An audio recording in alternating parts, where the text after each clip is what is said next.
So now what if I came in and tried to like say, hey, let me see this, let me see that, let me see this. And you'd be like, what are you don't know what you're doing. What's up, fertility fam?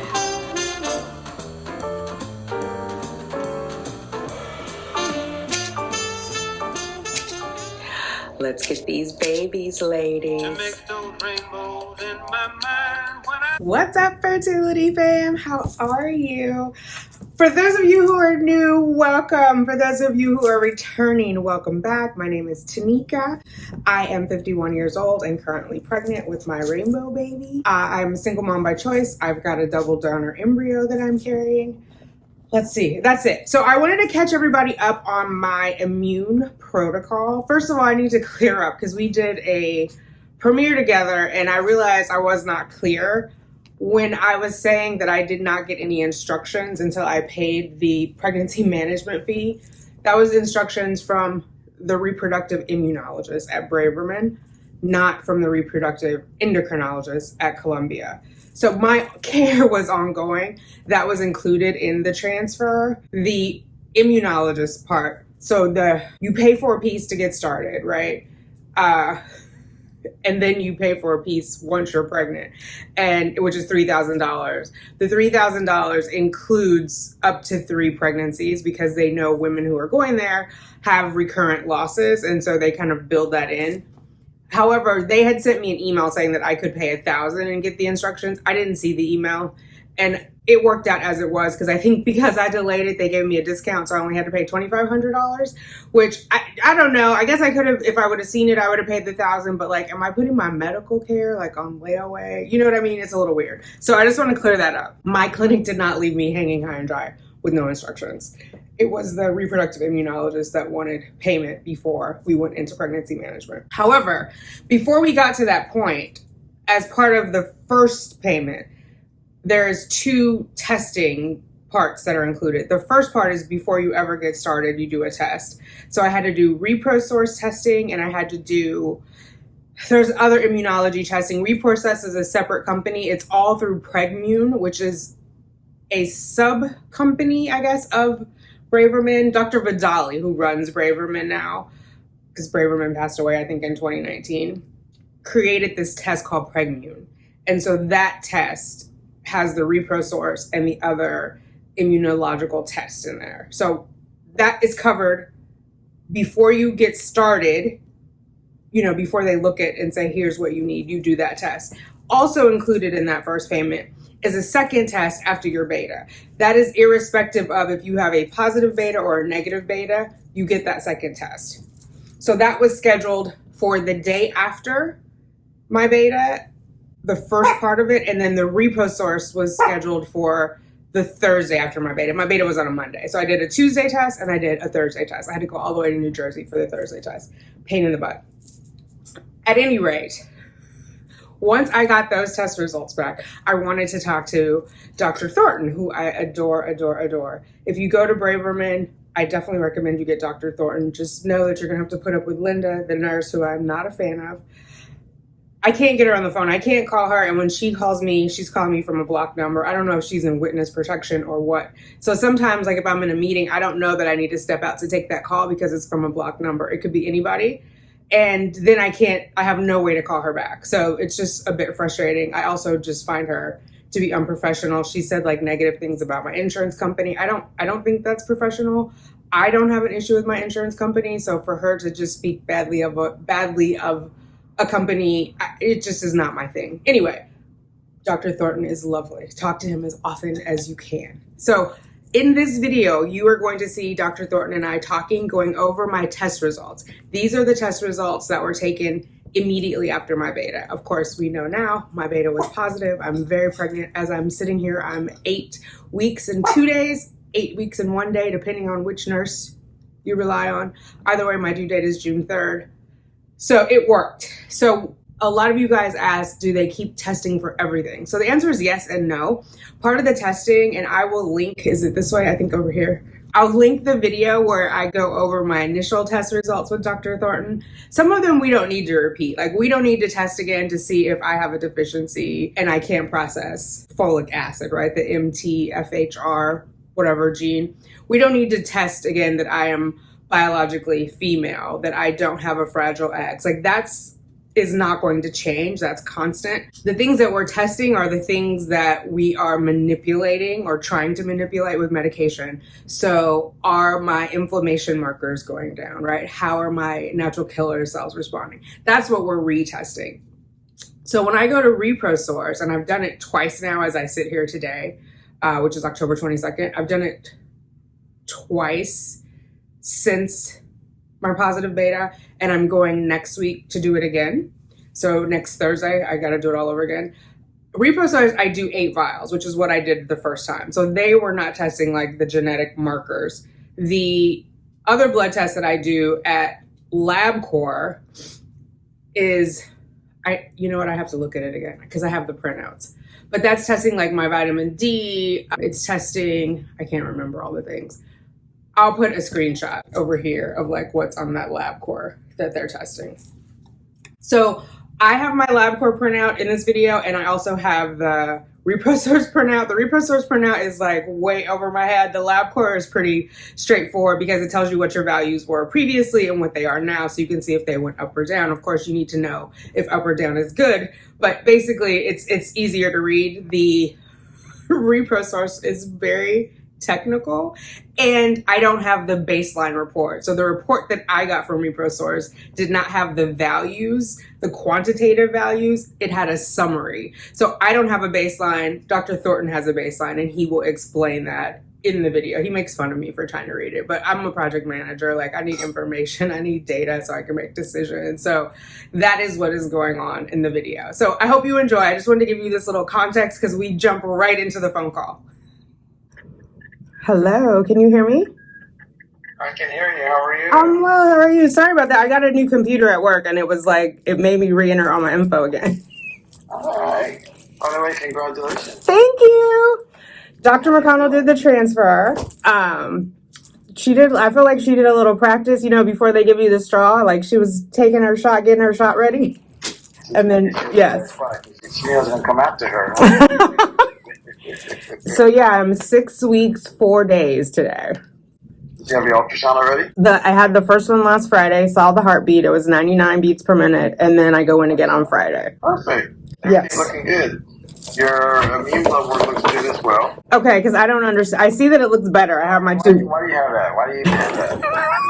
What do you do for a living? I'm Director of Project Management and Program Operations at NBC Universal. Okay, that is a major title. So say somebody sent me some of the things you're working on, and I just try to figure out what you're trying to do, right? So then what if I came in and tried to say, hey, let me see this, let me see that, let me see this. And you'd be like, what are you don't know what you're doing. Oh my God. But that's why I need to talk to you. If you came in and asked me about what I was doing, I would be able to tell you.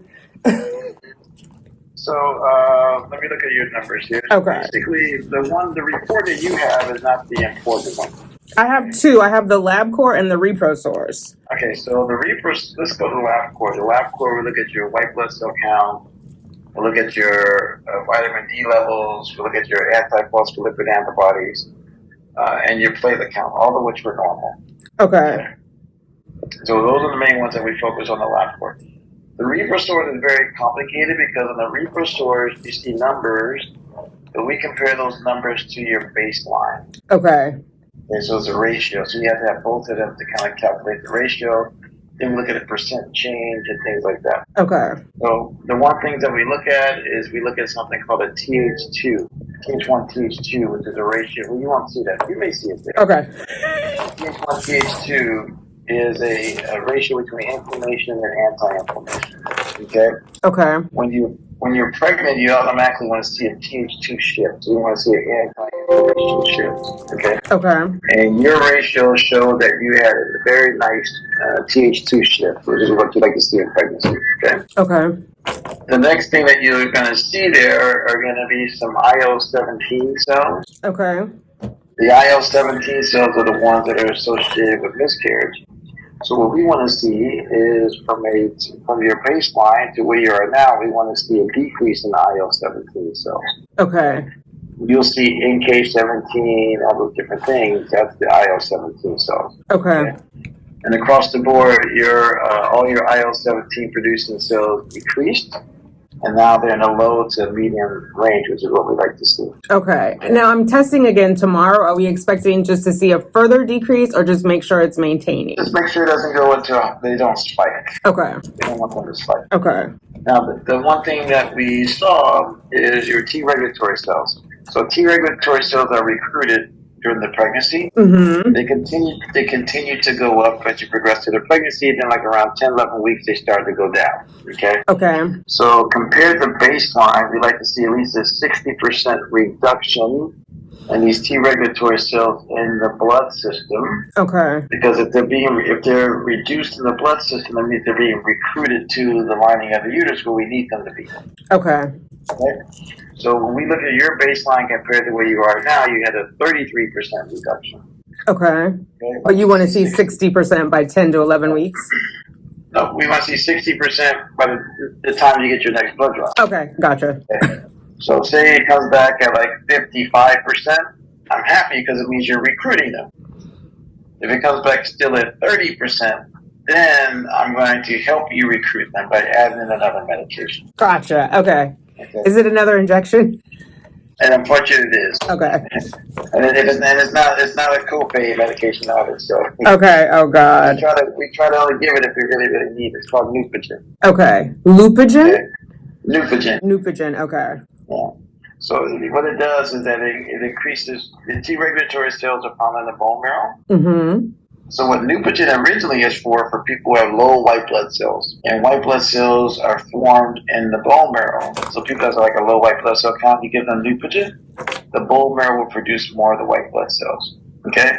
Okay. So we give you Neupogen so it will increase the production of these T regulatory cells. Okay? Okay. Now, we monitor the Neupogen by looking at your white blood cell counts because it's going to increase the white blood cell counts as well. So we monitor to make sure you're not getting too much of the dose. Like the right balance. Okay. Yes, we want to see the white blood cell count stay under 40,000. Okay. If they bump up to 40,000 or greater, then we stop the Neupogen for a couple of days and restart at a lower dose. So that's how we monitor it. Okay. Understood. Right. But I'm hoping your T-regular, if they're at the 50% range, I'm happy, and then we're not going to add anything in. Okay. All right. That means that you're continuing to recruit them. Fingers crossed. Okay, that makes sense. And then the Lovenox, I continue on that through the first trimester? Yeah, what's going to happen? Let me see here. You are on Lovenox prednisone. 30 unit, yeah. Plaquenil. Yeah, so the Lovenox and prednisone you start to taper at 12 weeks. So we have you off prednisone by 13 weeks, 14 weeks. And the Lovenox we usually stop at 16 weeks. Okay. I'm going to have like 2 weeks in limbo because I'm going to graduate from Columbia at 8 weeks, but I can't get into the OB till 10 weeks. I mean, obviously I'll still be under your care, but I don't know why they don't want to see me before then. Well, when is the IVF clinic releasing? Next week will be my last week. Or wait, it's at 8 weeks. I hit 8 weeks on Friday, so maybe I go all the way through. I'm not sure. I'll ask when I go in on Friday. Yeah, so 10 weeks is okay. Okay. Yeah, so remember, we're managing your immune. We're not your obstetrician, so I know. It's important to get in, yeah. So okay. But 10 weeks, a 10-week visit is perfectly fine because that's when they start doing all the first trimester screening. Gotcha. Okay. Yeah. So by the time you hit 12 weeks, we'll be tapering off all your medications. Wait, I thought you said the Lovenox till 16 weeks. We'll taper you off all your medication, and I was going to say you'll be able to stop the Lovenox at 16. Gotcha. Okay. And the Plaquenil, we'll look to see what your antiphospholipid antibodies look like. Okay. Sometimes we continue the Plaquenil throughout the pregnancy. Gotcha. It doesn't. Oh, it looks like the previous, I guess, was less than 22, and now it's 20. I don't know what that means. Which one is this? I don't know, IgM. Yeah. So long as they stay normal. Okay. And they should reduce. Sometimes in pregnancy they bump up. What keeps them low is your Plaquenil and the Lovenox, right? So if we see them start to bump up, then we may recommend continuing the Lovenox longer. Gotcha. Okay. I also have been doing, I think the last time we talked, you recommended anti-inflammatory diets. I've been doing like this Mediterranean diet. A woman named Rebecca Fett wrote this book, a fertility cookbook. Should I continue with those, with that eating? Definitely. Okay. Yeah. Okay. Whatever you do, continue. Okay. I need my take-home baby. There you go. That's what I'm talking about. Yes. Got to get that baby earthside. Okay. I think those are all of my questions. Thank you, Can sir. I tell you a secret? Yeah. You made my day. I did? Why? Because you last time we spoke, you didn't have such a wonderful smile on your face. Oh my God. Smile, so I'm very happy. Nice. I can't stop smiling. Like, my face hurts at the end of the day. I'm so filled with joy. I'm so grateful to you. I'm so grateful to Dr. McConnell. I'm grateful to my donors. Like, I'm so happy. I can't even explain it to you. And because I had a nice strong beta, because I had, my first FET, I had the miscarriage. So I got like a positive at home and then it faded. So I was scared to even test this time because I was like, didn't want to psych myself out. But then I had spotting. So I sent Dr. McConnell a note. She was like, I'm hoping, because I said, I hope it's implantation. I described it, yada, yada. And she was like, I hope it is too. I know it's hard, but try not to worry. So I was like, okay. And then at midnight that night, I had to start testing and the line was so dark. I was like, yes, like I didn't have to squint. I didn't have to like hold it to the light. It was just there. So I was like, yes, yeah. At midnight, you decided you're going to do it. I couldn't take it anymore. And my beta was 622, the first one. Second was 2155. So it's a very sticky baby. I love it. I love it. All right. Well, you keep smiling, okay? All right. Thank you. Take care. Bye. Okay. So we're good. That's all of our... I choked at the end. I'll talk to you in a minute. So isn't he the sweetest thing? I love Dr. Thornton. I love him. And I like that he and Dr. McConnell have worked together. He always calls her Rachel, which I'm like, I mean, her name is Rachel, but it would be like me picking up, be like, hey, Melvin, how are you doing? But he's the best. He explains it all well. I feel like he just talks my language. And when he's like, this, that medication is not a copay medication, I'm like, oh my God, I'm just going to be, as long as I'm not homeless, I'm good. But this, I'm leaking money. But whatever it takes, you know what I mean, at this point, as far as medication and money, not whatever it takes, but you know what I mean. I'm trying to get that baby. And keep this baby. I definitely will be back with him. He's continuing with me at least, I mean, you heard in the video, at least through the first trimester. And then it sounds like I have checkpoints throughout there. Like if I have to stay on the Plaquenil throughout. I'm hoping I don't have to continue to take my little country self to Connecticut every 2 weeks because I think it's every 3 weeks now. That is a hike out there. And luckily I'm going next week and not the week after because I work in media and the elections are coming and there would be no way that I could just be up and out for 3 hours remoting into meetings and whatnot. So at this point it's working out. It's a little bit of an inconvenience, but what part of assisted reproductive technology is not a little bit of an inconvenience. I'm just grateful that he's on the team. And, I just feel like it's a perfect example of Black excellence. I know people are like, why does race matter? Sometimes it does. How your doctors speak to you. It matters if they relate to you. Is that race related or not? I don't know. I used to think, well, maybe it's like if I have a male doctor and I'm a female, but obviously Dr. Thornton is a male. He doesn't talk down to me. So sometimes I have non-Black doctors who talk down to me. So for me, it matters. It may not matter for you, but in my experience, I've just had a better experience with doctors who look like me. So my MFM is not a Black woman, but she is a woman. And I had a good experience with her when I did my preconception interview prior to doing the donor egg IVF. That was a requirement. And so, yeah, I'm extremely, extremely grateful. And there's COVID, so I can't, but I would just want to hug and kiss both Dr. McConnell and Dr. Thornton because they went the distance with me and I'm so grateful. So yeah.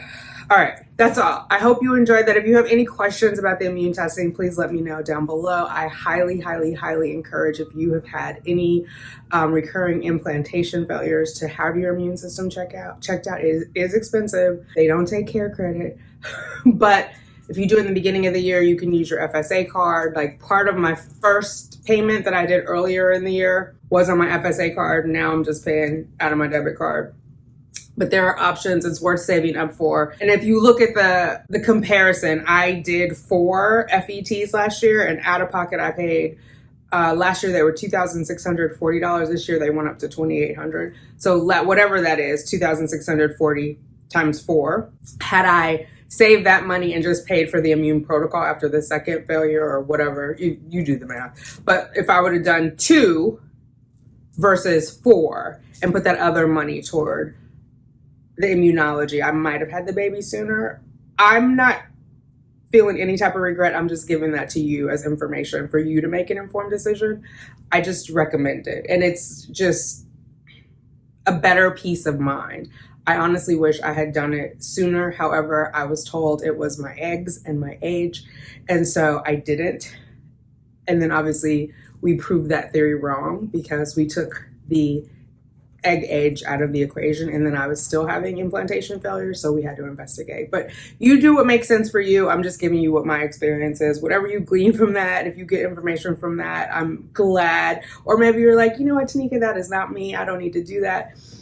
I appreciate you listening and watching, sis. I really do. So thank you for hanging out. If you haven't already, please subscribe. I'm going to be doing more updates on fertility and how to get these babies. I'll also be doing pregnancy updates, but I know a lot of my sisters are still in the wait, and I am of a clear head and mind and not feeling sorry for myself. So I feel like I can give better information because y'all know at the end of last year, beginning of this year, I was feeling some type of way. So I love you all. Thank you for rocking with me. I'll talk to you later. Bye. Baby, that's to us all.